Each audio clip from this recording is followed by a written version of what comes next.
ओम जय श्री गणेश, जय श्री गणेश, जय श्री गणेश। गंगणपति नमः, गंगणपति नमः, गंगणपति नमः।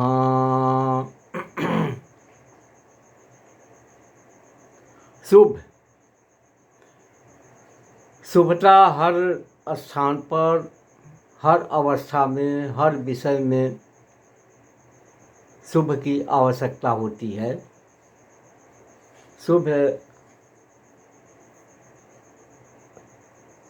अपने स्थान पर चमकता रहता है।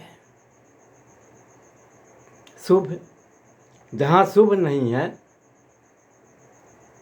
वहाँ श्री नहीं है, समृद्धि नहीं है और व्याधियों से भरा पड़ा है। इसलिए शुभ की अति आवश्यकता होती है।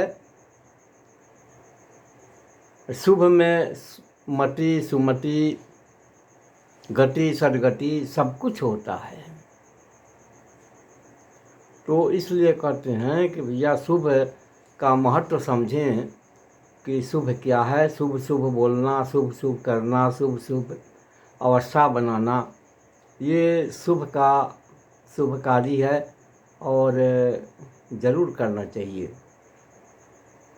जैसे मान लीजिए कि शुभ दीपावली काहे को कहते हैं, दीवारों पर अंकित करते हैं कि शुभ दीपावली,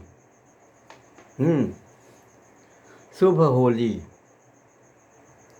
शुभ दशहरा, शुभ व्रत, शुभ मुंडन, शुभ यात्रा, शुभ विद्या, शुभ जन्म, शुभ ग्रह, शुभ कर्म, शुभ योग, शुभ नक्षत्र, शुभ बेला, शुभ दिन, शुभ तिथि, शुभ करण, शुभ गंगा स्नान, शुभ स्नान, शुभ छठी बरही, शुभ विवाह, शुभ विदाई, शुभ वधू प्रवेश, शुभ गृह प्रवेश, शुभ देव स्थापना, शुभ जल जंत्र, शुभ खेती कर्म, शुभ आधान काल, शुभ होरा, शुभ लग्न, शुभ विदाई, शुभ पढ़ाई, शुभ नवरात्रि, शुभ तीर्थ, शुभ यात्रा, शुभ पंचकर्म, शुभ औषधि, शुभ औषधि निर्माण,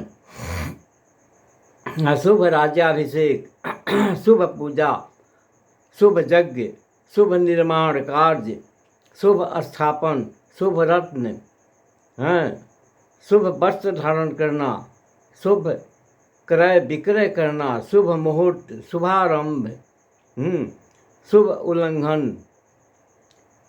शुभ कर्म, शुभ तिलक, शुभ आगमन, शुभ गमन, शुभ पाक स्थापन, शुभ वस्त्र धारण, शुभ संकल्प, शुभ नवमी, शुभ होली, शुभ रात्रि, शुभ प्रभातम। ये बहुत से शुभ है, शुभ का अंत नहीं है, लेकिन शुभ के बारे में समझना बहुत ज़रूरी है।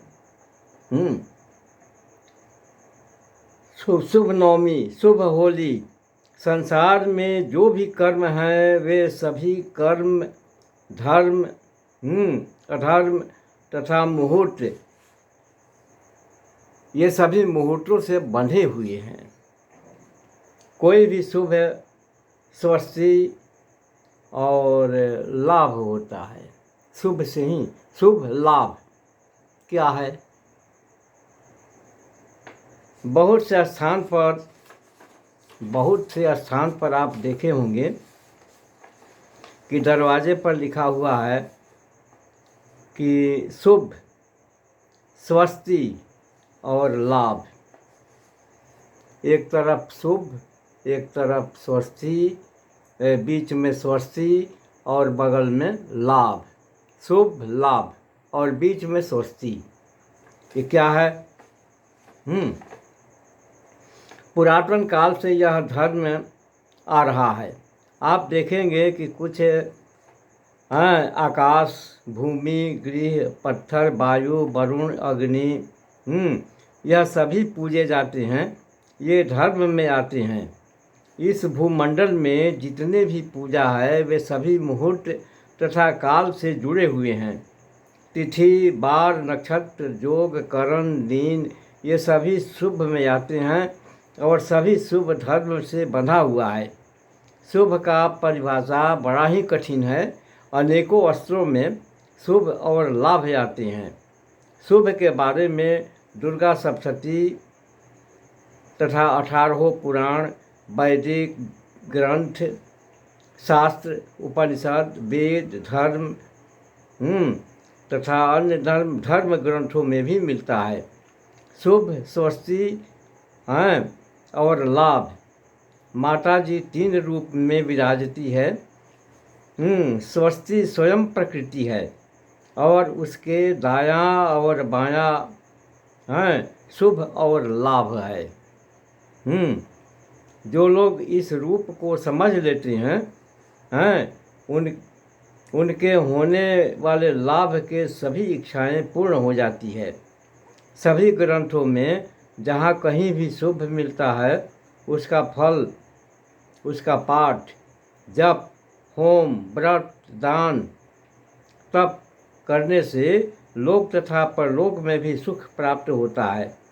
स्वाहा, स्वधा, स्वस्ति और दक्षिणा ये यज्ञ के 4 रूप हैं और इससे जुड़े हुए दान, दया, सत्कर्म और समाज ये सभी शुभ धर्म में आते हैं। ये सभी शुभ धर्म में आते हैं। तो कहने का तात्पर्य है कि शुभता जहाँ होती है वहाँ सुमति भी आती है, संपत्ति भी रहती है, व्याधियों का नाश होता रहता है। तो शुभ का प्रभाव बड़ा ही शुभ होता है, अच्छा होता है। इससे रोग और शत्रुओं का शमन भी होता है। स्वस्ति स्वयं अपने आप में निराला है। ये प्रकृति माता हैं स्वस्ति। और स्वस्ति के बगल से दाहिने बाएं तरफ से जो है कि नहीं शुभ और लाभ लिखा रहता है, यानी है। तो शुभ और लाभ देने वाली माता प्रकृति माता हैं स्वस्ति।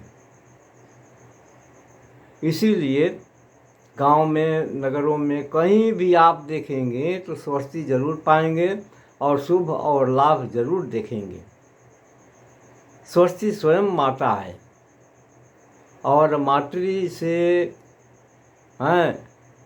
बगल में दाहिने बाएं दोनों तरफ शुभ और लाभ लेकर के वो खड़ी रहती है। इसीलिए शुभ लाभ और स्वस्ति का पूजा होता है। गृह प्रवेश में, शुभ विवाह में, शुभ कर्मों में, जहाँ भी शुभ होता है वो सब में शुभ और लाभ। शुभ रात्रि होता है, शुभ प्रभात होता है, और शुभ मध्याह्न होता है, शुभ संध्या होता है। शुभ ग्रह है, शुभ गोचर है, हर चीज़ शुभ में है। और जहाँ स्वस्ति नहीं है वहाँ शुभ और लाभ नहीं है। वहीं पर पाप ग्रह ग्रसित करता है, पाप प्रवृत्ति पैदा होता है, लोग दुखी होते हैं और उल्टा पुल्टा कार्य करने लगते हैं और उसमें घिर जाते हैं। फिर उसमें से निकलना बड़ा ही कठिन हो जाता है। तो इसलिए हम कहते हैं कि शुभ और लाभ बड़ा ही लाभकारी है, शुभ है, इसे ज़रूर अपनाएं। फिर अगले वीडियो में आपको और भी देंगे। जय माई जगदम्बा।